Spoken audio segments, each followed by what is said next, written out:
V primeru Cookie in Kittyja se je pojavila srhljiva nova preobrat. Sestri sta obtoženi, da sta se pridružili prijateljici pri brutalnem, sredi belega dne izvedenem zabadanju, v katerem je umrla mati 5 otrok iz Teksasa. Na novo objavljeni policijski dokumenti razkrivajo dogajanje tik pred smrtonosnim napadom in razkrivajo, kaj naj bi sestri storili po dogodku, kar bi jima lahko prineslo še dodatne kazenske ovadbe. Spremljamo primer, ki ga predstavlja Law and Crime. Sem Chris Stewart.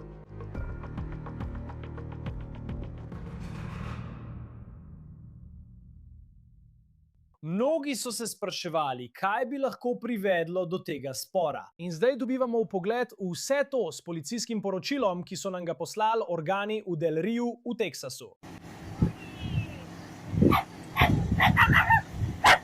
To je posnetek, ki ga je na YouTube objavil dober državljan, na katerem aretirajo Cookie Diaz. Če pogledate to, lahko vidite, da se smeji. Celo šalo je povedala kameri. In zdaj, ko sem prebral policijsko poročilo, ki vam ga bom pokazal, in prebral, kaj naj bi se po navedbah policije zgodilo, je ta posnetek, ki smo ga mnogi videli, odkar je zgodba prišla v javnost, še bolj nenavaden. Policija pravi, da je bila Cookie Diaz tista, ki naj bi na kraj dogodka prinesla nož in naj bi zabodla Caro Peña, ki je žrtev v tej zgodbi, najprej naj bi jo zabodla v hrbet. Zdaj, preden povem, kaj je eden od drugih osumljencev v tem primeru povedal o Caro Peñi, žrtvi, in kaj naj bi Caro storil pred prepirom in kako bi to lahko vplivalo na obrambo. V tem primeru vas želim spomniti na ljudi, ki so vpleteni v to zgodbo. To je Caro Peña. Ona je oseba, ki v tej zgodbi izgubi življenje. Ubita je bila prejšnji teden, v četrtek. In to je video, ki je bil objavljen prej ta mesec na njenem Facebooku in prikazuje, kako kot mama odhaja k vodi na zabaven dan s svojo družino.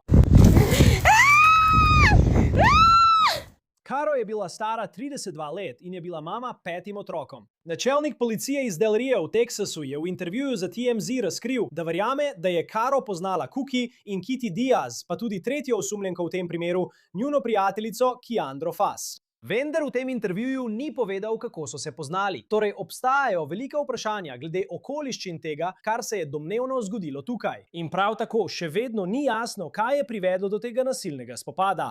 Zdaj smo našli kar nekaj informacij o osumljencu, ki se trenutno sooča z največ obtožbami v tem primeru. To je 21-letna Kitty Diaz. In ko pogledaš njena družbena omrežja, se res vprašaš, kako je to ista oseba, ki se zdaj sooča z obtožbami za brutalni umor z zabadanjem sred belega dne. Je mama in vem, da družbena omrežja prikazujejo le tisto, kar ljudje želijo, da vidite. Pogosto pa je to le površinsko in ne pokaže, kdo nekdo v resnici je. Ampak v tem primeru, ko pogledaš videoposnetke, ki jih je objavila, je vse povezano s tem, kako ljubi svojega 4-letnega sina in kako je on njen cel svet. In vendar je zdaj obtožena, da je bila udeležena v tem brutalnem umoru in lahko bi šla v zapor za preostanek svojega življenja. Poleg tega se zdaj sooča z obtožbo, da je domnevno poskušala prikriti dokaze v tem primeru. In povedal vam bom, kako v trenutku. Ampak želim se poglobiti v nove informacije, ki jih imamo po policijskih dokumentih, ki so nam bili pravkar poslani. Policija pravi, da so prvič izvedeli v četrtek prejšnjega tedna, da je bil nekdo zaboden in da je bil v zelo slabem stanju. Poklicani so bili v bolnišnico 25. junija.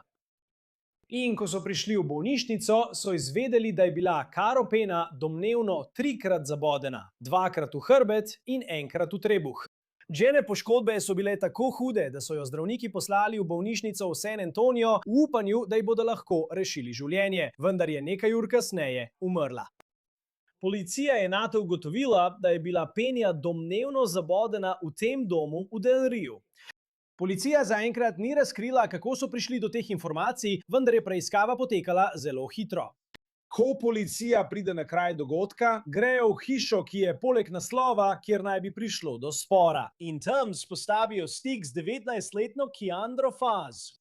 Po navedbah policije, Fazova trdi, da je Caro Peña prišel k njej domov, citiram, z namenom, da bi začel pretep. Spet ni jasno, kaj je bil razlog za domnevni prepir, vendar smo v policijskem poročilu opazili nekaj zanimivega, čeprav ni jasno, ali to kaj pomeni. Policija trdi, da se je prepir zgodil na zelo določenem naslovu v Del Riu in po sodnih zapisih pravijo, da Fazova živi v hiši poleg tega naslova. Torej, ne vemo, kdo živi na naslovu, kjer policija pravi, da se je zgodil prepir, ali pa se je prepir zgolj po naključju zgodil na tej posesti, vendar bomo to spremljali, ko se bo zadeva razvijala. Pogovorimo se o prepiru. Imamo Peno, ki se pojavi. Po besedah Fazove naj bi iskala pretep. Ni jasno, ali to drži, saj se Fazova zdaj v tem primeru sooča z obtožbo umora. Kar se tiče preiskave, policija se v tej zgodbi ne rabi zanašati samo na izjave prič, saj pravijo, da je bilo vse posneto z zvončevo kamero na domu, kjer naj bi se zgodil prepir. Policija si je ogledala ta posnetek in pravijo, da so videli Caro Peno, kako je prišla do hiše. Vozila je črn poltovornjak.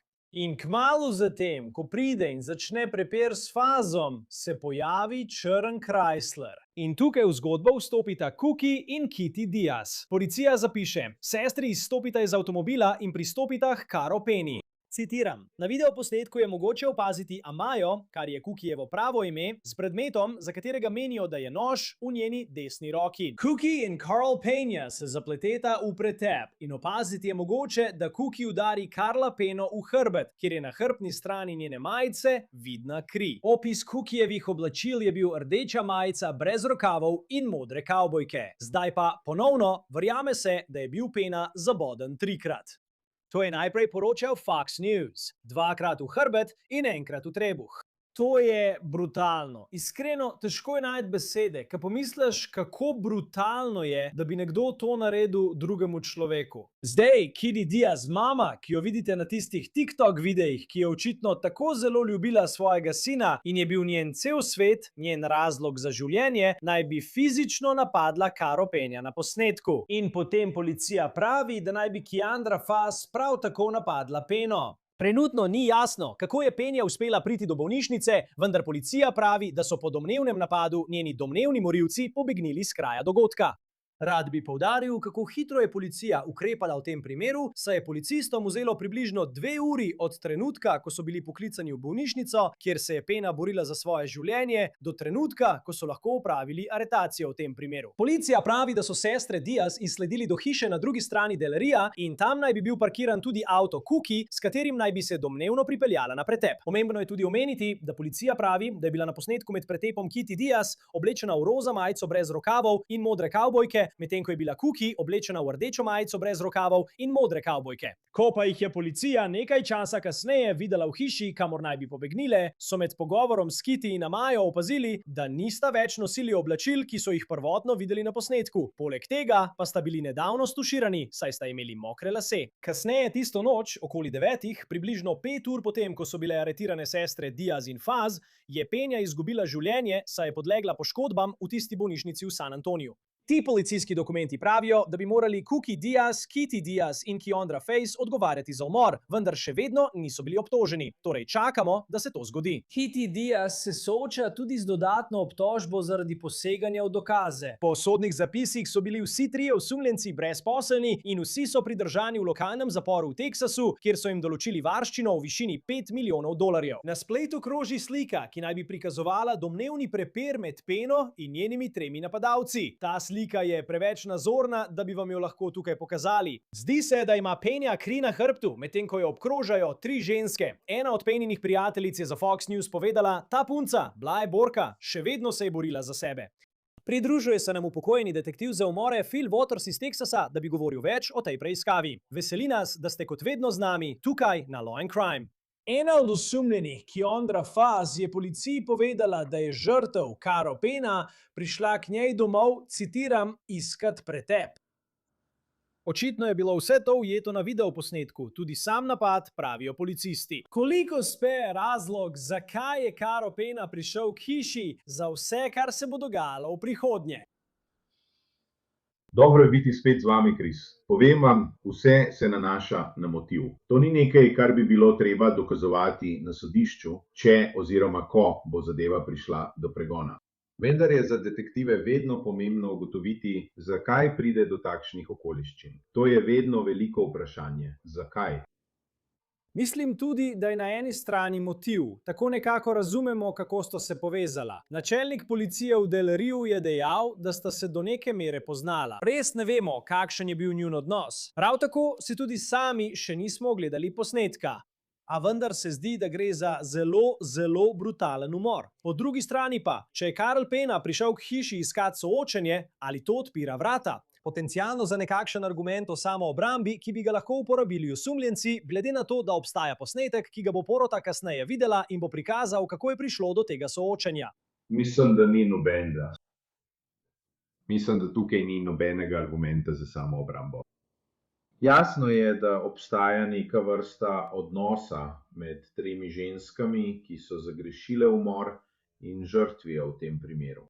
Poglejte, ljudje ubijajo iz enega od treh razlogov: zaradi seksa, drog ali denarja. In v tem konkretnem primeru so lahko prisotni vsi trije razlogi. Torej bo nekakšen medosebni konflikt med temi ženskami. In iz kakršnih koli razlogov se je ena odločila, da je edini način za rešitev te težave umor žrtve v tem primeru. In po poročilih je Cookie Diaz tista, ki je prinesla nož na ta prepir. In ona je tista, ki jo obtožujejo, da je zabodla Karla Penja. In mislim, da je potem imel Fox News. Bila je dvakrat zabodena v hrbet, enkrat v trebuh, kar je res brutalen napad na nekoga. Ampak potem sta še druga dva. Kitty Diaz, njena sestra, in potem Faz, tretja, ki je njuna prijateljica. Obtoženi so tudi fizičnega napada na Karla Penja. Ko pa gre za dejstvo, da je imela nož samo ena oseba, ali to kakorkoli vpliva na argument, ki bi ga morda lahko podala Kitty Diaz, da je bila v resnici njena sestra tista, ki je prinesla nož, torej je ona morilka. Jaz nisem bila tista, ki je zadala kakršenkoli smrtonosni udarec tej osebi. Kako to deluje po zakonih Teksasa? No, po zakonih Teksasa so odgovorne vse vpletene strani, torej so bili vsi, ki so sodelovali v tem dejanju, obravnavani kot skupina. Vsi so sodelovali pri tem umoru. In tako, čeprav je eden dejansko povzročil smrtne udarce, sta druga dva s svojo vpletenostjo prav tako del iste skupine. Tako da zakon o sostorilstvu v Teksasu bo pomenil, da bo vsak izmed njih obtožen istega kaznivega dejanja umora. Veš, vsak dan poročamo o zelo težkih zgodbah, ta je zagotovo ena izmed njih. Ti v svoji karieri kot detektiv za umore, vsak dan vidiš brutalnost in delaš na tem, da te stvari razrešiš. In samo pomislim na ta primer, da bi ljudje razumeli. Že sama misel, da bi nekdo sredi belega dne vzel nož in zabodel nekoga drugega. In včasih mislim, da postanemo neobčutljivi na to, kakšno je to v resnici. Kaj pa tebi najbolj izstopa, ko gre za brutalnost tega napada, glede na to, kar so povedali policisti? Poglejte, eden najbolj osebnih načinov, kako nekoga ubiti, je uporaba rezila, uporaba noža, kakršnega koli ostrega orožja. Moraš biti zelo blizu, mora biti osebno. In ti si. Čutiš vsak udarec. To ni kot streljanje nekoga od daleč, to je od blizu, osebno. In rekel bi, da je edina druga, morda še bolj osebna vrsta uporabe neke vrste metode za ubijanje nekoga, umor nekoga, je davljenje. To je zagotovo bolj osebno, saj dejansko čutiš, kako življenje osebe zapušča njeno telo. Ampak ko pride do teh zabodov, poglejte, prepričan sem, da so ljudje že videli vse vrste ran od rezilnih orožij na internetu. Veste, imate te slike in podobne stvari.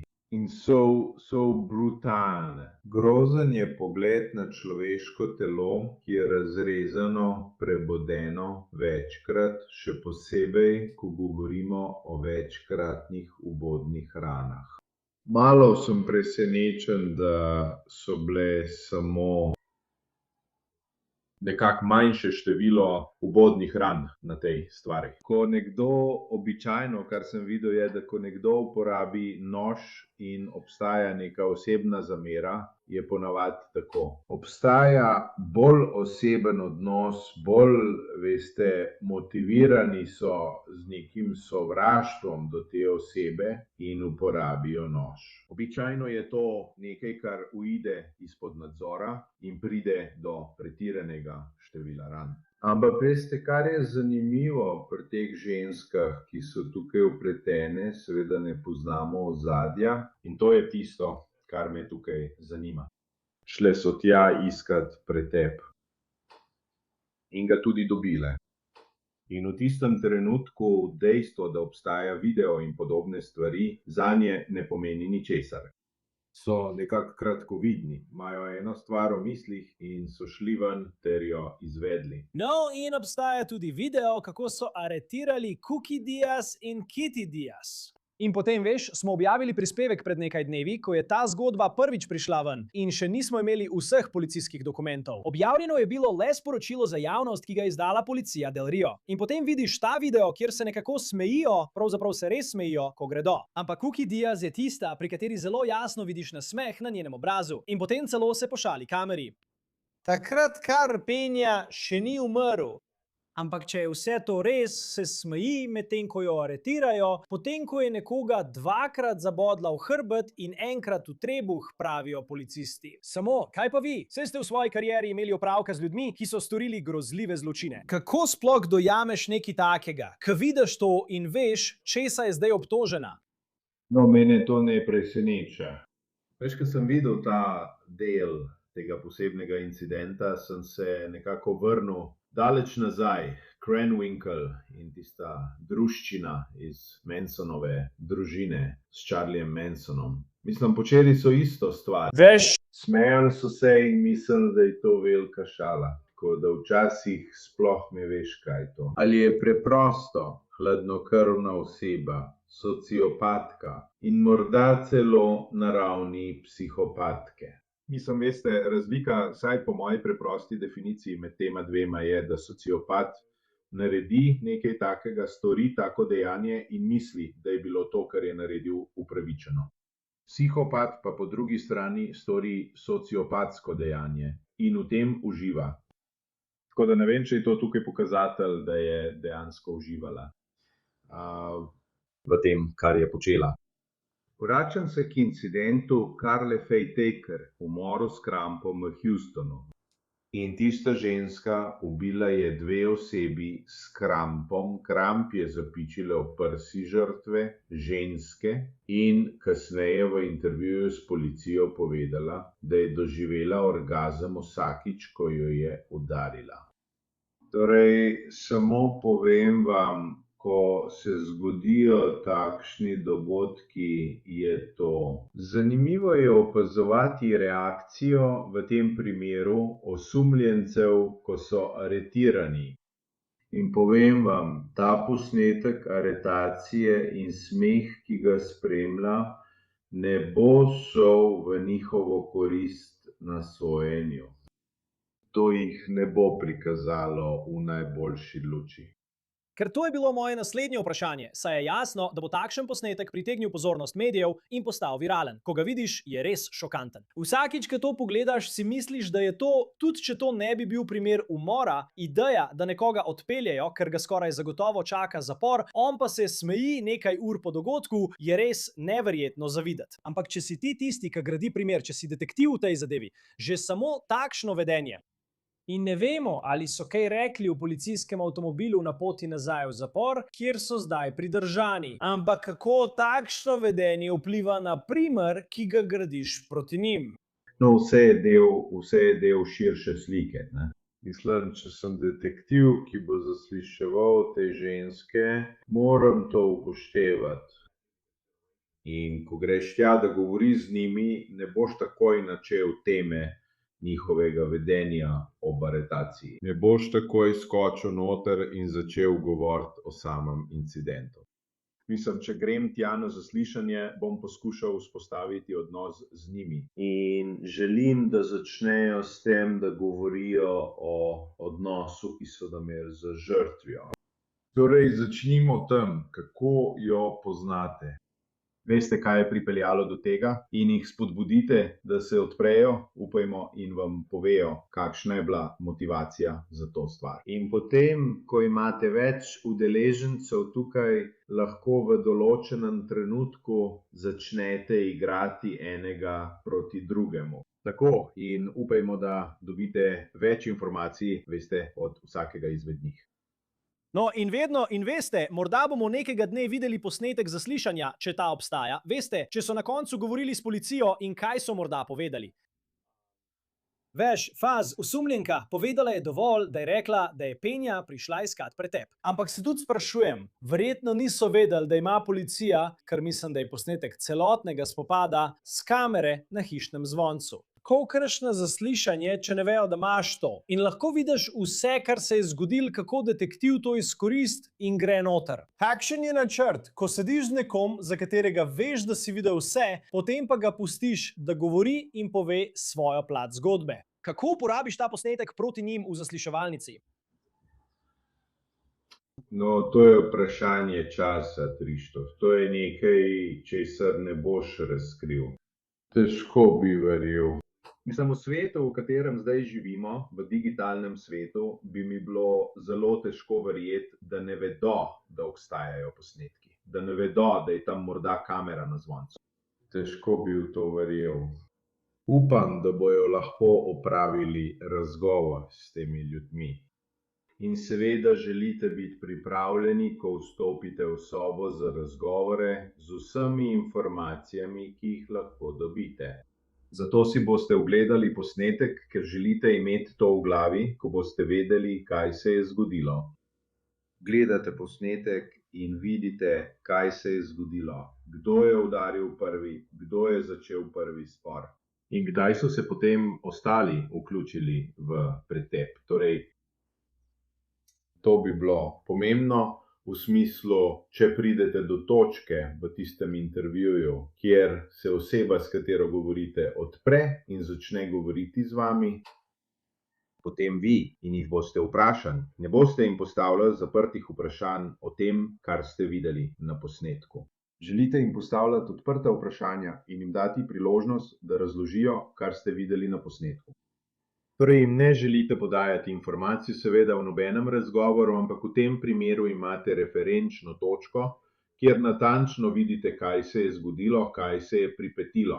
In zdaj morate najti način, da jih, če ni boljšega izraza, spodbudite, da opišejo, kaj se dogaja na posnetku, ki ste ga videli. In še zadnje vprašanje glede Kitty Diaz. Obtožena je še dodatnega kaznivega dejanja, ker je v tem primeru poskušala skriti dokaze. Policija v poročilu navaja, da sta imeli ona in njena sestra oblečena druga oblačila in da sta se ravno stuširali, ko so policisti prišli na njuna vrata. In vse to se je zgodilo. Mislim, poklicali so jih v bolnišnico v 2 urah. Od trenutka, ko so izvedeli, da je prišlo do zabodanja, do aretacije, je minilo približno 2 uri. Torej, to je bila res izjemno hitra preiskava. Zakaj je to pomembno? Kako zelo je to pomembno? Ker vemo, da so zamenjali oblačila. Veš, precej očitno je, kaj so verjetno poskušali narediti. Ampak kako zelo je to pomembno, ko gradiš svoj primer, da so to bili te ljudje, takoj potem, kar si pravkar videl na posnetku, in potem so nenadoma v drugih oblačilih in so se pravkar stuširali. Veš, v tem kratkem času, ki so ga policisti potrebovali, da so jih izsledili. No, to je odlično vprašanje. Torej, to je druga plat, ko uporabiš rezilo kot orožje, da nekoga ubiješ, da nekoga umoriš, ker boš dobil vse tisto kri nazaj nase v nekem trenutku. Nekaj od tega bo pristalo nate. Torej, greste domov, se stuširata in to opravita.